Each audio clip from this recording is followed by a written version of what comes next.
আসসালামু আলাইকুম। আমরা পড়ছিলাম ক্যালকুলাস 1 আর ক্যালকুলাস 1 থেকে আমরা ফাংশনের ডোমেন এবং রেঞ্জ নির্ণয় পর্বতে ছিলাম। তো আমরা এর আগের ক্লাসে টাইপ 7 এর মূল নিয়মটি আপনাদেরকে দেখিয়ে দিয়েছি। আজকে এই যে মূল নিয়মের অনুকূলে আমরা যে ম্যাথগুলো প্র্যাকটিস করব বা যে টাইপের ম্যাথগুলো আপনাদের এক্সামে আসতে পারে সেগুলো আমরা আলোচনা করব। তো দেখেন আজকে আমরা x² - 3 ফাংশনের ডোমেন ও রেঞ্জ নির্ণয় করব। এরকম একটা প্রশ্ন যদি আমাদেরকে দেই তো আমরা কি করি, রুট ওভার নিয়মটা পড়েছিলাম এভাবে, রুট ওভার x² - a², মানে x এর মাথার উপর স্কোয়ার থাকবে আবার a এর মাথার উপর স্কোয়ার থাকবে। তো এরকম আকারে থাকতে পারে, দেখেন x² - 4 থাকতে পারে। তাহলে এটাকে আপনি কিভাবে করবেন, স্কোয়ার, তাহলে x² করলেন আর 4 কে আপনি কি করবেন, 2² = 4 পাবেন, তাহলে 2 স্কোয়ার, এটা একটা হতে পারে। আরেকটা x² মাইনাস মনে করেন 1 আছে, তাহলে এটাকে আপনি কি লিখবেন, x² - 1²। যদি x² - 9 থাকে তাহলে আপনি এটা নিজেই বুঝে গেছেন, x² - 3²। যদি x² - 2 থাকে, এবার একটা ঝামেলায় পড়বেন, x² - 2 থাকলে একটা ঝামেলায় পড়বেন। কেমন ঝামেলা ভাইয়া, x² দিবেন, এখন কিসের উপর স্কোয়ার করলে 2 হয়, এমন কি কোনো অঙ্ক আছে বা কোনো ডিজিট আছে যে এটার উপর স্কোয়ার করলে 2 হয়? মানে আমরা খালি চোখে সেটা বলতে পারবো না, কিন্তু আমরা এটা জানি যে √2 এর উপর যদি আমি স্কোয়ার করি তাহলে কি হয় ভাইয়া, 2 হয়। দেখেন √2 এর উপর স্কোয়ার করলে 2 হয়। তাহলে দেখেন তো আমাদের এই শর্তের সাথে মিলে যাচ্ছে না? তো এরকম তো আমরা যেগুলো সহজ 9, 16, 25 এরকম যদি হয় তাহলে তো আমরা স্কোয়ার করতে পারবো, বাট যেটার উপর কোনো কিছু স্কোয়ার আমরা করতে পারবো না সেটাকে কি রুট দিয়ে দিব, রুট দিয়ে দেবো। তো আজকে আমরা যে ম্যাথটি নিয়েছি, দেখেন x² - 3, আগে আমাকে ফর্মেটে আনতে হবে, তাই না? তাহলে আগে দেওয়া আছে, উঠাবেন, দেওয়া আছে f(x) = √x² - 3। তো আমাদের নিয়মটা কি ছিল, x² - a², তো a² তো হয়ে নাই, তাহলে আমরা এটাকে কি লিখতে পারি, x² - √3²। দেখেন আমাদের মানে নিয়মও ঠিক থাকলো, আবার ক্যালকুলেশনটাও ঠিক থাকলো। এখন আগের নিয়মে আমরা এটাকে লিখবো কি ভাইয়া, যে f(x) এর মান বাস্তব হবে যদি রুটের ভিতর যেটা থাকে সেইটা কি কখন নেগেটিভ হতে পারবে না, হয় 0 হতে পারবে অথবা 0-এর বড় হতে পারবে। যদি x² - √3² > 0। এরপর এটাকে আমরা সমাধান যদি করি তাহলে x² - √3² > 0, বা এটা মাইনাস এই পাশে গেলে কি ভাইয়া প্লাস, তাহলে x² = √3²। এবার এটাকে আমরা এভাবে লিখেছিলাম, x এর মান -√3 এর সমান অথবা ছোট, অথবা আরেকটা ঘটনা ঘটতে পারে, x এর মান বড় √3 সমান অথবা √3 বড়। এইরকম কাহিনী আমরা বুঝাই দিয়েছিলাম, তারপরে আমরা এই যে এইটুকু বুঝাইছিলাম। তো আপনাদের সুবিধার্থে আমরা আবার এইটুকু রেখেছি। দেখেন x² > যদি 4 থাকে তাহলে আমরা কি লিখতে পারতাম, x² > 2², তাই না? তো এইটা আমরা ক্যালকুলেশন করলে এটার অনুকূলে আমরা বসাতে পারবো। তো দেখেন আমরা প্রথমে x এর মান 0 বসাবো, 0 বসানোর পর এই যে এটাতে আমরা আমাদের ফাংশন এটা এখন চিন্তা করছি। তো যদি 0 বসাই তাহলে 0² > 4, 0² মানে 0 > 4। এটা কখনো সত্য ছিল না, কেননা 0 কখনো 4 এর বড় না, আবার 0 কখনো 4 এর সমান না। এরকম ভাবে আমরা তিনটা মানে পাইনি। আমরা এর আগের ক্লাসটা অবশ্যই দেখে আসবো, যারা মানে এই ক্লাস দেখছেন অবশ্যই এর আগের ক্লাস দেখে এসে এটা করবেন, কেননা আমি তো মূল নিয়মে পড়াচ্ছি, এটা জাস্ট আমি করতে দিলাম বা একটা করাচ্ছি। কেন, আপনাদের কনফিডেন্স লেভেলটা বাড়বে, আপনি বুঝবেন যে হ্যাঁ এটা তো ভাইয়া করালো, তাহলে তো এটা ইজি।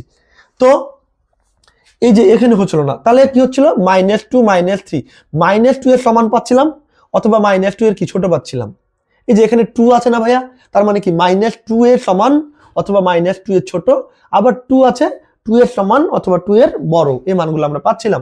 তাহলে এভাবে আমরা এখানে √3 আছে না, √3 এর উপর স্কোয়ার মানে কি √3 আছে, তাহলে x এর মানটা এই -√3, একটা √3 সামনে একটা মাইনাস নিতে হবে।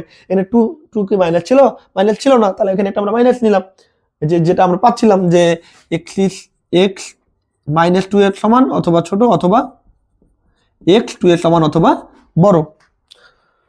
তো এই যে এখানে আমরা -2 একবার নিব, একবার 2 নিব, তাহলে এখানে কি -√3 একবার 3, তাহলে -√3 সরি এখানে -√3 এর মান ছোট অথবা সমান x, অথবা দুইটা ঘটনা ঘটতে পারে, x এর মান √3 সমান অথবা √3 এর বড়।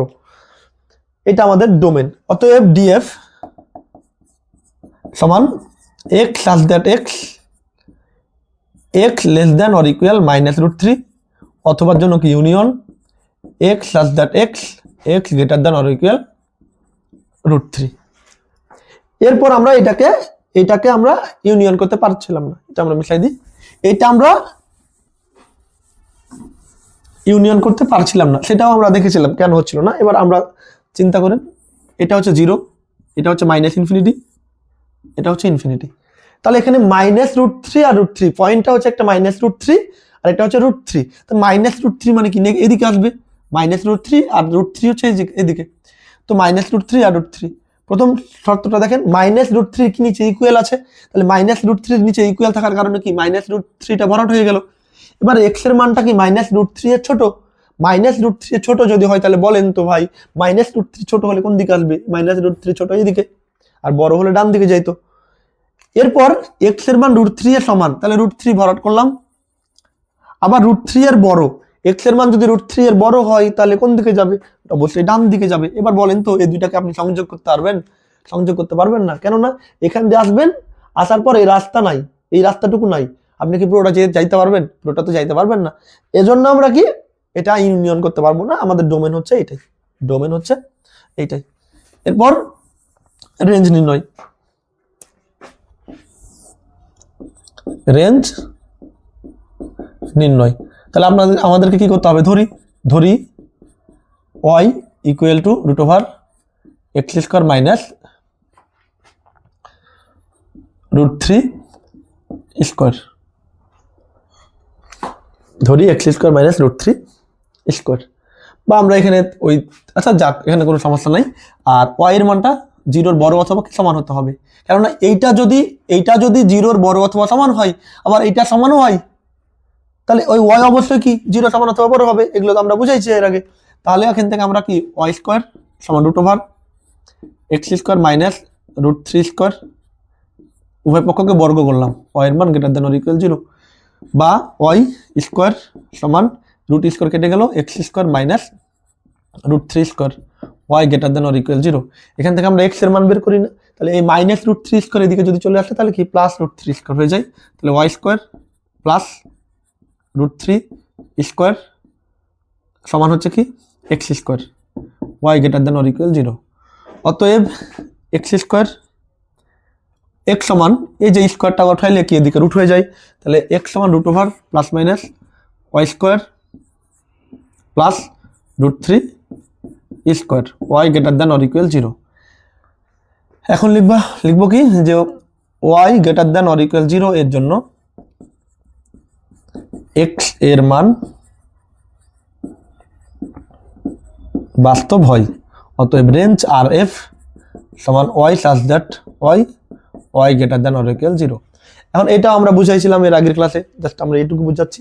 এই জায়গাতে এটাতে আমরা ওয়াই এর সকল মানের জন্য পেয়েছিলাম, আপনি বসান ওয়াই এর মান যদি জিরো বসান তাহলে তো জিরো স্কোয়ার প্লাস থ্রি, এই রুট স্কোয়ার কেটে গেলে three, zero square plus three, তার মানে কি দেখেন, আপনি যদি ওয়াই এর মান জিরো বসান তাহলে কি হয় ভাইয়া, zero square plus root square কেটে যায় থ্রি, তাহলে জিরো রুট জিরো আর থ্রিতে কত থ্রি, দেখেন এটা ভ্যালিড মান পাচ্ছেন জিরো বসালে। এবার পজিটিভ মান বসান, যে কোনো একটা পজিটিভ মান বসান, মনে করেন টু বসাচ্ছেন, তাহলে ওয়াই এর মান কত two square plus root square কেটে গেলে থ্রি, দুই দুগুণি চার, তিন চার আর তিনে কত সাত, রুট সাত, ভ্যালিড মান পাচ্ছি। এবার নেগেটিভ মান বসান একটা, ওয়াই সমান ধরেন মাইনাস টু বসান, তো ওয়াই সমান যদি আপনি মাইনাস টু বসান এই জায়গাতে, তাহলে minus two square plus three, এই যে রুট মাইনাস টু এর উপর স্কোয়ার করলে কত ফোর প্লাস থ্রি, চার আর তিনে সাত। দেখেন মানে এখানে ওয়াই এর মান জিরো পাচ্ছি, পজিটিভ পাচ্ছি, নেগেটিভ পাচ্ছি। নেগেটিভ পাওয়ার কারণ একটাই, এই যে ওয়াই এর মাথার উপর স্কোয়ার আছে, তো ওই ওয়াই এর মাথার উপর স্কোয়ার থাকার কারণে ওই স্কোয়ারটা মাইনাসটাকে, মাইনাসের উপর স্কোয়ার থাকলে কি মাইনাসটা তো উঠে যায়, তো ওই মাইনাসটা মানে স্কোয়ার থাকার কারণে উঠে যাচ্ছে। এজন্য আমরা এই জায়গাতে দেখতে পাচ্ছি, এইটার জন্য দেখতে পাচ্ছি পজিটিভ পাচ্ছি, ওয়ানও পাচ্ছি, মাইনাস নেগেটিভ মাইনাস পাচ্ছি। কিন্তু এই জায়গাতে ভাই আমাকে আগেই বলেছে তুমি সব মান নিতে পারবা ভাই, কিন্তু ওয়াই এর মান কখনো নেগেটিভ নিতে পারবা না। ওয়াই এর মান কি জিরো সমান অথবা জিরোর বড়, এটা কোত্থেকে আসছে, এটা আমাদের প্রথম থেকে আসছে না। তাহলে তুমি ওয়াই এর মান যা নিবা নাও, কিন্তু ওয়াই এর মান জিরো সমান অথবা জিরোর বড় যেন হয়। কিন্তু এই জায়গাতে আমরা দেখতে তিনটাই পাচ্ছি, তাহলে কিন্তু আমরা তো নিতে পারবো না, কারণ আমাদের তো আগেই বলে দিয়েছে যে ওয়াই এর মান কখনোই নেগেটিভ হতে পারবে না। কিন্তু ওয়াই এর মান নেগেটিভ আমাদের এখানে নিতে পারছি, এজন্য নেগেটিভ নিতে পারবো না, পারলেও এখানে হলেও এখানে হচ্ছে না, কারণ এখানে আমাদের বলে দিয়েছে, আমাদের হাত পা বেঁধে দিয়েছে যে তুমি নেগেটিভ মান নিতে পারবা না। এজন্য আমাদের তাহলে কি থাকলো, নেগেটিভ মান নিতে না পারলে 0 আর 1, মানে 0 আর পজিটিভ পাচ্ছি, আর এখানেও 0 আর পজিটিভ। অতএব মানে যেন দুই পাশটাই মিলে। অতএব y greater than or equal 0 এর জন্য x এর মান বাস্তব হয়। অতএব রেঞ্জ এটা। তাহলে আমাদের আজকে টাইপ 7 যেটুকু আমাদের টাইপ 7 শেষ হলো। আমরা এর পরের ক্লাসে টাইপ 8 নিয়ে আপনাদের সামনে হাজির হব। সেই পর্যন্ত সবাই সুস্থ থাকবেন, ভালো থাকবেন। আল্লাহ হাফেজ।